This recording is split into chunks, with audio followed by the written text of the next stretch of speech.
committed to doing that, especially that you are speaking to the Senate Committee Chairman on public accounts. Well, we shall do all that is required. And, of course, the government of Nigeria, under the stewardship of Asiwaju Bola Ahmed Tinubu, is as well committed to making Nigeria better. And that synergy between the Senate or the National Assembly and the executive arm of government that is so committed to making Nigeria better for Nigerians will give the needed results. For me, the three areas that are of concern to me are: one, the manufacturing sector.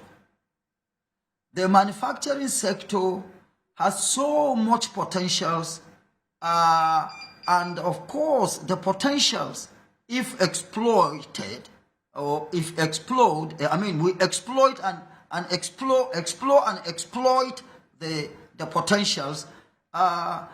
It's got the ability to create lower, medium, and upper classes in Nigeria, because the manufacturing sector is an employment provider, and if employment is provided and then fortunes, capital investments are turned around with fantastic and good return on investment, economy grows. So, I'm afraid we're going to have to continue this conversation subsequently. Have been speaking with the chairman, Senate Committee on Public Accounts, and the senator representing Nasarawa West, Senator Ahmed Wadada. Thank you so much for sharing your thoughts with us on TVC News at 7.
Now, Organised Labour in Nigeria has declared an indefinite strike to press home demands for a living wage in the aftermath of full subsidy removal.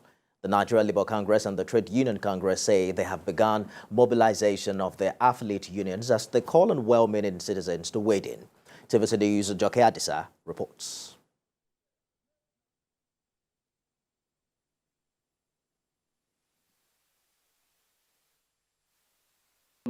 And the plight of the Nigerian working people. As there is no disagreement between labor and government on the existence of mass suffering, impoverishment, and hunger in the country as a result of the hike in the price of petrol, which demands an urgent need for remedial action. The government has totally abdicated this responsibility and has shown gross unwillingness to act, abandoning Nigerian people and workers to excruciating poverty and affliction. To direct all workers in Nigeria to withdraw their services from their respective workplaces commencing from the 3rd of October 2023. 4. To direct all affiliates and state councils to immediately start mobilizing accordingly for action to organize street protests and rally until government responds positively to our demands. 5. To enjoin all patriotic Nigerians to join hands across the nation to assist this government, put the people back at the center of its policies and programs. Correspondent Joke Adisa covered that story. She joins me live from Abuja. Talk to us, Joke, about the extent with which organized labor intends to go with this indefinite strike. Well, thank you, Nifemi. I can tell you categorically that NLC and TUC are determined to go the whole hog this time. Our conversations have been on between both labor centers and the federal government, but oftentimes we've had both unions, both congresses coming up to say government has not demonstrated enough commitment to actually show that, yes, it was ready to engage them in conversations that would lead to the meeting some of their demands at least. And so that was why they had to declare that strike. Going forward, with what they have said, mobilization has already commenced, and I'm sure, and I want to believe they will also have formally written to the federal government to intimate it of the strike. So as we speak, what is necessary now is for both parties to come together and achieve an amicable resolution in the interest of the country and in the interest of the entire masses who are suffering. At the end of it all, you'll see that even Nigerians will suffer more.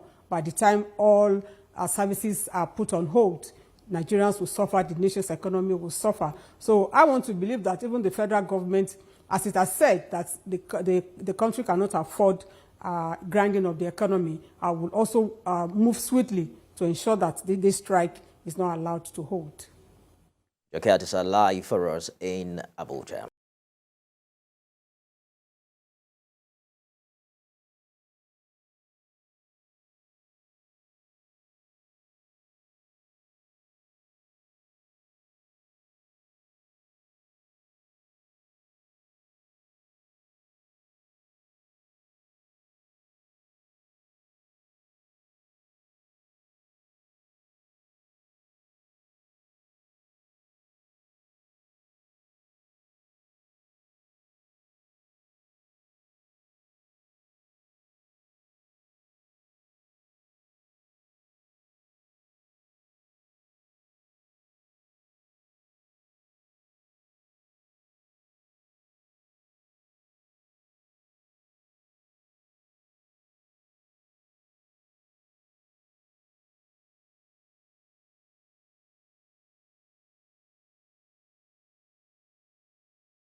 Elsewhere, heads of anti-narcotic agencies are meeting in Abuja to find new ways of combating drug abuse and trafficking of illicit substances.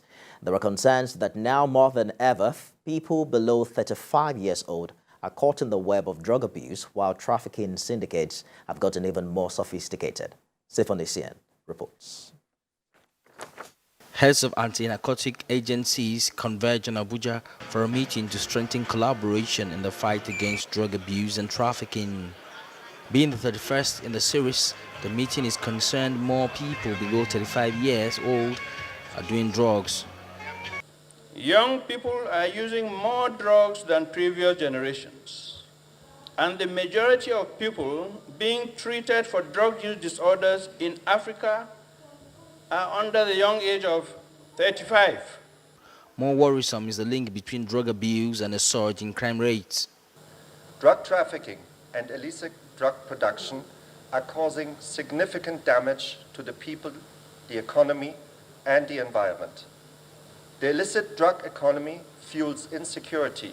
To curb the trend, Nigeria's vice president, who represented the president, advocates that priority should be given to prevention and treatment while scaling up action against drug syndicates. Our strength has always been our proactive actions to prevent any individual or group from turning our countries into a minefield of drug trafficking. So we must prioritize prevention, education, and rehabilitation to empower our youth with knowledge and opportunities. The meeting is expected to decide on stronger actions to be taken in curbing the menace of drug abuse and trafficking globally. Sifon Asian, TVC News, Abuja.